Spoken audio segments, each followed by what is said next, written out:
This attack crossed every red line, and Israel reserves the legal right to retaliate. We are not a frog in boiling water. We are a nation of lions.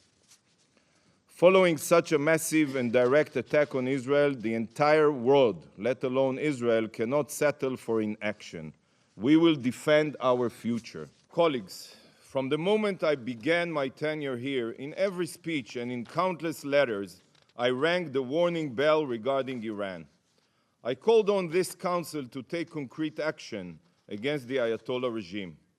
I made it clear that Iran and its hegemonic ambitions of global domination must be stopped before it drives the world to a point of no return, to a regional war that can escalate to a world war. Sadly, no action was taken, and last night the world witnessed an unprecedented escalation that serves as the clearest proof for what happens when warnings aren't heeded.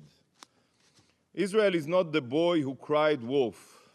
We have been screaming from the rooftops for years, trying to wake up the international community, but to no avail. The armed forces of the Islamic Republic of Iran carried out a series of military strikes on Israeli military objectives with dozens of missiles and drones. Iran's operation was entirely in the exercise of Iran's inherent right to self-defense as outlined in Article 51 of the Charter of the United Nations and recognized by international law. This concluded action was necessary and proportionate. It was precise and only targeted military objectives and carried out carefully to minimize the potential for escalation and prevent civilian harm. Iran is never seeking to contribute to the spillover of the conflict in the region, nor does it to escalate or spread the tension to the entire region. These countries, especially the United States, have shielded Israel from any responsibility for the Gaza massacre, while they have denied Iran inherent right to self-defense against the Israeli armed attack on our diplomatic premises.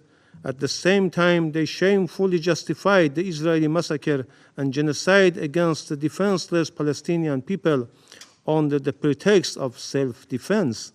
В этой связи отмечаем сигнал Тегерана о нежелании дальнейшей эскалации военных действий с Израилем. Настоятельно призываем Западный Иерусалим последовать его примеру и отказаться от практики провокационных силовых действий, акций на Ближнем Востоке, чреватых крайне опасными рисками и последствиями в масштабах всего региона и без того дестабилизированного в результате обострения Палестино-израильского противостояния.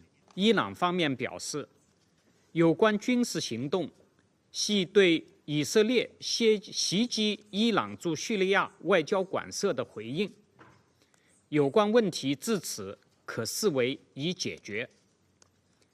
中方呼吁有关方面最大程度保持冷静和克制，根据联合国宪章宗旨和国际法解决分歧和争端，避免紧张局势进一步升级。 It launched over 300 munitions, including more than 100 ballistic missiles and land attack cruise missiles at Israel, as well as explosive unmanned aerial vehicles. Iran's reckless actions not only posed a threat to populations in Israel, but also to other UN member states in the region, including Jordan and Iraq. The Security Council has an obligation to not let Iran's actions go unanswered.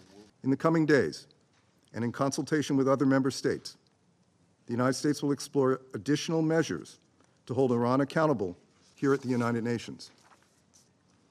More immediately, the Security Council must unequivocally condemn Iran's aggressive actions and call for Iran and its partners and proxies to cease their attacks. As we have demonstrated, the United Kingdom will continue to stand up for Israel's security and for that of all our regional partners, including Jordan and Iraq. We welcome the actions of our allies to deter the Iranian threat. The United Kingdom is also continuing to work urgently alongside the international community to stabilise the situation and prevent further escalation. The Middle East is on the brink. The people of the region are confronting a real danger of a devastating full-scale conflict. Now is the time to defuse and de-escalate. Now is the time for maximum restraint.